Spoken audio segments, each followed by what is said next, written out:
Have gone for sixes. Oh, off the back foot. This is a boundary. This is a 25 বছরেও এগোয়নি বাংলাদেশ, যুক্তরাষ্ট্রের coach.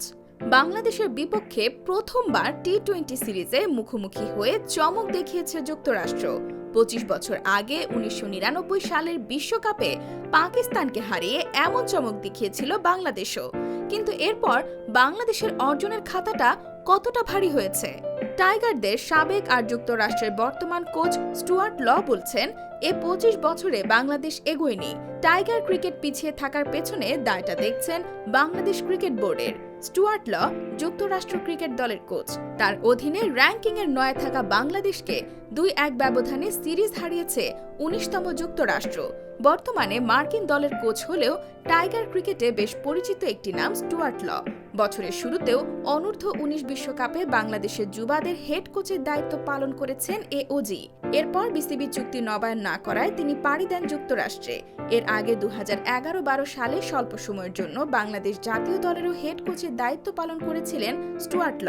তার অধীনে Asia কাপের final খেলেছিল Shakib মুশফিকরা। Bangladesh cricket সম্পর্কে তাই ভালো জানাশোনা লর। সম্প্রতি আল জাজিরাকে দেওয়া সাক্ষাৎকারে বাংলাদেশ দল সম্পর্কে এ ওজি বলেন, 25 বছরে বাংলাদেশ এগোয়নি। তারা যা কিছুই করছে তা কাজে আসছে না। তাদের খুঁজে বের করতে হবে কি করলে নিজেদের ছাপ রাখা যায়।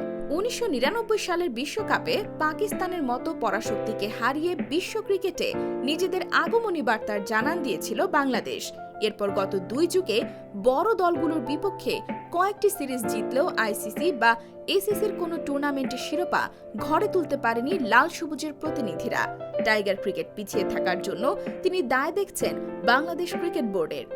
এ ওজি আরও বলেন, হয়তো এখন বসে ভাবার সময় যে আমরা যেভাবে করছি তা কাজে লাগছে না, আমরা এগোইনি, হয়তো ভিন্ন কিছু করা দরকার।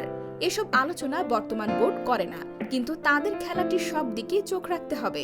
ভৌগোলিক কারণে বাংলাদেশের ক্রিকেটাররা চাইলেও শক্তিশালী অ্যাথলেট হতে পারবে না। ফলে টি-20 ক্রিকেটে ক্যারিবীয় কিংবা ইংল্যান্ড অস্ট্রেলিয়ার ক্রিকেটারদের মতো বাহুর জোর খাটাতে পারবে না টাইগাররা। তবে কিছু প্রক্রিয়া অনুসরণ করলে বিশ্ব ক্রিকেটে বাংলাদেশ দলও বাজিমাত করবে বলে মনে করেন ল। তিনি বলেন, তরুণ ক্রিকেটার শক্তিশালী অ্যাথলেট নয়, কিন্তু তাদের শরীর কোমল প্রকৃতির। তাই তারা দ্রুত গতির বল করতে পারেন এবং স্পিন করতে পারেন। আমরা সবাই তা জানি। কিন্তু ওয়েস্ট ইন্ডিয়ান বা অস্ট্রেলিয়ানদের মতো কখনো শক্তিশালী অ্যাথলেট হতে পারবে না তারা, যাদের বেড়ে ওঠা ও ডায়েট আলাদা ধরনের। তরুণদের 12 থেকে 16 বছর বয়সে তুলে আনা, তাদের ভালো ডায়েট ও ফিজিক্যাল ফিটনেসের ভালো ভিত গড়ে দেওয়া, বেড়ে ওঠার এই ধাপটা যদি বাংলাদেশ পার করতে পারে, তাহলে বিশ্ব এমন এক বাংলাদেশকে দেখতে পাবে যারা ধরা ছোঁয়ার বাইরে। 17 কোটি মানুষের বাংলাদেশে প্রচুর প্রতিভা রয়েছে এবং তারা ক্রিকেট পাগল দেশ। সামাজিক পটভূমি ও বেড়ে ওঠা সম্পর্কে ভুলে গিয়ে কেবল তাদের খুঁজে বের করতে হবে। যদি তাদের প্রতিভা থাকে, তাহলে সেই প্রতিভাকে কাজে লাগানো শুরু করুন।